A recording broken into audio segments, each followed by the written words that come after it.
วันนี้เป็นวันอาทิตย์ที่11เดือนตุลาคมพุทธศักราช2563ซึ่งตรงกับเดือนเกียงเหนือเดือน11ใต้แรม9ค่ำแต่ว่านี่ก็เป็นวันพระวันศีลวันเสาร์วันปฏิบัติธรรมของชมรมผู้ปฏิบัติธรรมประจำวันเสาร์ผ่านพ้นไปโดยความเรียบร้อยวันนี้เป็นวันอาทิตย์ญาติโยมเป็นวันหยุดของข้าราชการบ้านเมืองสถานการศึกษาแต่พ่อแม่พี่น้องศรัทธาประชาชนคนไร่คนสวนคนนาค้าขายเขาก็ทำงานกันต่อไปแล้วแต่เขาจะหยุดจะย่างเมื่อใดญาติโยมเดือนเกียงเนี่ยเสีย2 วันเสียวันติดกับวันจันทร์วันติดวันจันทร์วันติดนั่นก็วันจันทร์เขาก็พึงเว้นงานที่เป็นมงคลกินแขกแต่งงานขึ้นบ้านใหม่เฉลิมฉลองยศถาบรรดาศักดิ์อย่างต่างๆญาติโยมวันนี้ก็จะมีงานทำบุญตานเข้าสลากณที่วัดเทพอำนวยเดี๋ยว9 โมงอาตมาก็จะได้เดินทางไปที่วัดเทพอำนวยเพื่อจะตานก่อนเที่ยงแล้วก็ถวายปิ่นโตญาติโยมหลังจากนั้นก็จะได้เดินทางไปที่วัดสันเวียงมูลสันปะคาซึ่งเป็นบ้านเก่าบ้านเดิมก็จะได้ตานสลากเช่นเดียวกันคือจะตานตอนบ่ายประมาณสักเที่ยงครึ่งเสร็จแล้วก็จะไปฉันเพลที่หั่นที่วัดสันเวียงมูลตานสลากพัดแล้วก็จะได้มาร่วมในการส่งสการตานข้าบ้านศพแม่อุไรที่บ้านเสาหินซึ่งเป็นแม่ยายของท่านนายกขันชัยคำอุ่นก็ประมาณสักบ่ายโมงนี่จะได้เคลื่อนศพจากบ้านเราไปสู่สุสานบ้านปัจจ้าบ้านเสาหินนี่โปรแกรมวันนี้เนื้อญาติโยมและสำหรับคืนนี้ก็จะได้ไปเทศนาธรรมในงานปิดศพของท่านพระบดีกาแสวงทิตะธรรมโมที่วัดแม่งอนขี้เล็กวัดพรหมจริยวาสแม่งอนขี้เล็กคืนนี้เป็นคืนสุดท้ายในการบำเพ็ญบุญวันพรุ่งนี้เพิ่งจะมีการปิดศพญาติโยมคณะสงฆ์ตำบลแม่คาแม่งอนนี่เพิ่งก็จะเป็นเจ้าภาพร่วมกันญาติโยมอยู่ใกล้อยู่หิมก็ไปร่วมด้วยช่วยกันนี่งานศพตูเจ้าที่เป็นเจ้าอาวาสพระบดีกาแสวงทิตะธรรมโมนี่ก็อายุได้66 ปีได้มาบวชอยู่ในวัดแล้วก็เป็นเจ้าอาวาสที่วัดพรหมจริยวาสได้16 ปีญาติโยมนะได้16 ปีก็เป็นพระที่ดีนะได้ดูแลวัดบาอารามดูแลญาติโยมศรัทธาสาธุชนเป็นคนท้องถิ่นเป็นคนบ้านป่าจี้ติดที่เดียวกันใกล้ๆวัดญาติโยมอยู่ใกล้อยู่หิมก็ไปร่วมกันเด้อนามสกุลเปิ้นงามล้ำนะงามล้ำพระบดีกาแสวงทิตะธรรมโมอดีตเจ้าอาวาสวัดพรหมจริยวาสวัดแม่งอนขี้เล็กอันนี้ก็แจ้งให้ญาติโยมวันที่13นี่คล้ายวันสวรรคตของพระบาทสมเด็จพระเจ้าอยู่หัวรัชกาลที่9ทางราชการบ้านเมืองอำเภอฝางมีท่านนายอำเภอเป็นต้นเป็นประธานก็ได้เชิญชวนญาติโยมได้ไปร่วมกันทำบุญตักบาตรที่ลานอนุสาวรีย์พระเจ้าฝางทำบุญตักบาตรข้าวสารอาหารแห้งจำนวนพระสงฆ์89 รูปจะมารับบิณฑบาตที่หั่นญาติโยมก็แต่งตัวชุดเหลืองเนอะญาติโยมเนอะนุ่งเหลืองนุ่งเสื้อเหลืองเพื่อระลึกถึงพระบาทสมเด็จพระเจ้าอยู่หัวรัชกาลที่9พระองค์ประสูติในวันจันทร์นะวันจันทร์นี่วันสีเหลืองเนาะผ้าเหลืองก็ไปกันด้วยความเรียบร้อย ก็ทำบุญส่วนตานี่ญาติโยมมันก็ทำไปเรื่อยๆนะถึงแม้ว่ามันจะทีอยู่สักหน่อยก็เป็นอย่างเฮาทำที่ตามเจตนาของเฮาที่มีอยู่ญาติโยมก็ปุ้นวันที่18แห่งกรรมวันที่18วันอาทิตย์ที่18ก็เฮาก็จะขึ้นไปทำบุญทอดกฐินร่วมกันณที่วัดพระธาตุศรีมหาโพธิโพธารามซึ่งปีนี้มีทุเจ้าพระสงฆ์จำพรรษาหันก็4รูปแล้วก็สามเณรแห่ม3รูปนะญาติโยมการที่ไปทำบุญทอดกฐินที่หันก็เพื่อทำบุญทอดกฐินโดยและก็ตานเข้าสลักพัดโดยซึ่งเป็นวัดประจำตำบลโป่งน้ำร้อนวัดพระธาตุศรีมหาโพธิ์เนี่ยพระธาตุบ่อนปิ่นเดิมก็ความร่วมไม้ร่วมมือกับองค์การบริหารส่วนตำบลโป่งน้ำร้อนและกำนันผู้ใหญ่บ้าน7 หมู่บ้านก็ขอให้การสนับสนุนร่วมทำบุญร่วมกันทางเจ้าคณะตำบลท่านพระครูสถาพรธรรมพิสิทธิ์ก็บอกว่าต้นสลากพัดขอหมู่บ้านละ3 ต้น37 21 21 ต้นแล้วก็พระสงฆ์ก็จะได้เอาไปรวมกันเป็นประเพณีการทำบุญเข้าสลากพัดแล้วก็ต้นกฐินก็ได้แจกบัตรแจกซองให้แต่ละหมู่บ้านแล้วแจกรวบกันสรุปแล้วหมู่บ้านแล้วก็4 ต้นกฐิน1 ต้นแล้วก็ต้นสลากพัดก็บอกญาติโยมที่มีจิตศรัทธาอยากจะถวายต้นสลากพัดคือแก่สังฆประสงค์ที่บนวัดพระธาตุศรีมหาโพธิ์ก็ขอเชิญชวนวันอาทิตย์ที่18ญาติโยมและสำหรับกฐินของวัดพระบาทอุดมน้ำบ่อสาวาก็ตรงกับวันลอยกระทงวันที่31เดือนยี่เหนือขึ้น15 ค่ำนั่นเป็นวันสุดท้ายนะวันสุดท้ายก็ในการทำบุญทอดกฐินแต่ว่านี้ก็มีแม่ขันแก้วปานบอกได้ฝากปัจจัยแม่สุภวรรณปันทะไป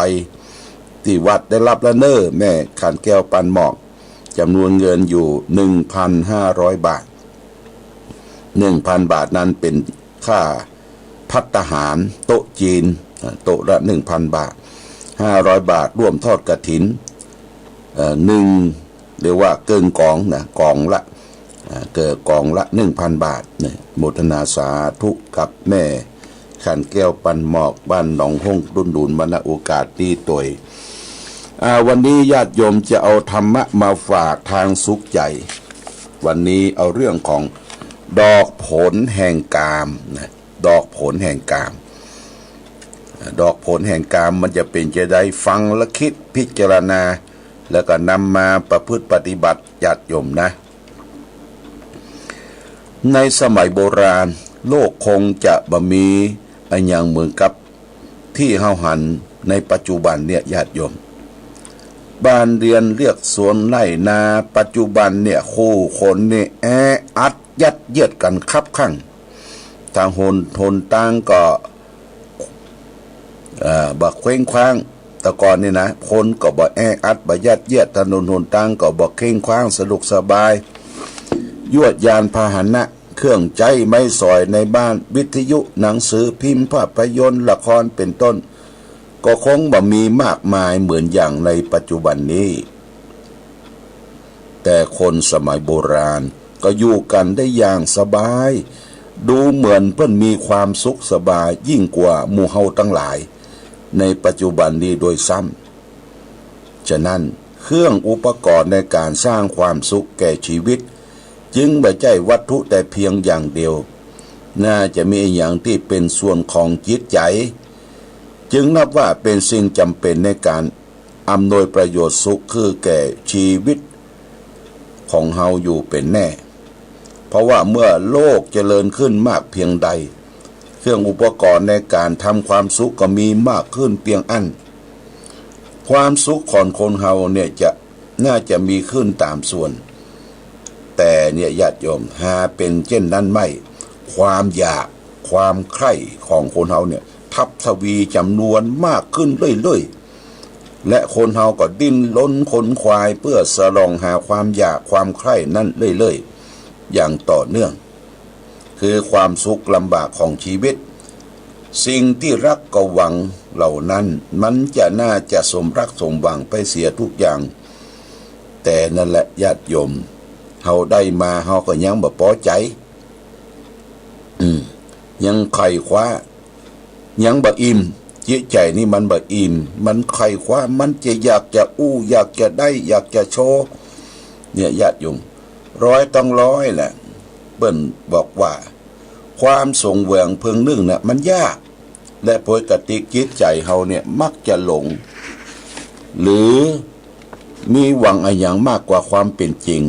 ที่ควรจะได้ตั้งร้อยเท่าพันเท่าเสมอได้มาเปืองนึ่งแล้วจะรักษาของจะรักษาของรักของสงวนต้องอันไว้ยิ่งยืนนานก็ยากแหมเดียวไหลทั้งสิ้นว่าทุกสิ่งทุกอย่างบ่ว่าจะเป็นที่รักหรือที่ชังมักมีลักษณะเปลี่ยนแปลงบ่มีความจีรังยั่งยืนจึงเป็นความลำบากของชีวิตที่เพิ่มขึ้นมาแหมการรักษาของรักของใคร่เหล่านั้นร้อยตั้งร้อยก็ต้องทุ่มชีวิตลงไปกับสิ่งเหล่านั้นต้องทนทุกข์ยากลำบากอาบเหงื่อต่างน้ำต้องอดตาลับครับตานอนต้องหวาดผวาวิ่งบุ่นไปมาอย่างหัวซุกหัวซุนเพื่อแสวงหาเครื่องอุปกรณ์เป็นการสร้างความสุขให้แก่ตัวแต่ในที่สุดก็คว้าน้ำเหลวเหมือนคนอย่างสมัยก่อนๆคอยผิดหวังอยู่ตลอดเวลานี่ญาติโยมอันนี้จะอัทุรากามาปหุทุขามหาวิสาอโยคุโวคุโรวะสันตโตอคะบูราทุกขบุภากามทั้งหลายไม่เที่ยงไม่ยั่งยืนเต็มไปด้วยความทุกข์และพิษอันร้ายกาจประดุจก้อนเล็กอันร้อนเร่าเป็นต้นว่าเป็นเข้าแห่งความคับแค้นใจและมีความทุกข์เป็นดอกเป็นผลคำว่ากามนี่ไม่ใช่ว่าจะไปอยู่กับลูกกับเมียกับผัวมักหมมอยู่ตลอดเวลากามก็คือกามคุณห้าเนี่ยญาติโยมกามคุณห้ามีรูปมีเสียงมีกลิ่นมีรสมีโผฏฐัพพะรูปก็คืออยากจะหันรูปสวยรูปงามยินดีอยากได้ต้องการเสียงอยากจะฟังเสียงเพราะบางทีไปล่วงละเมิดเปิ้นญาติโยมล่วงละเมิดอย่างใดไปโทรศัพท์หาเปิ้นไปเล็มเปิ้นนะโทรศัพท์ว่าซิดว่าขายบางทีก็ลงไลน์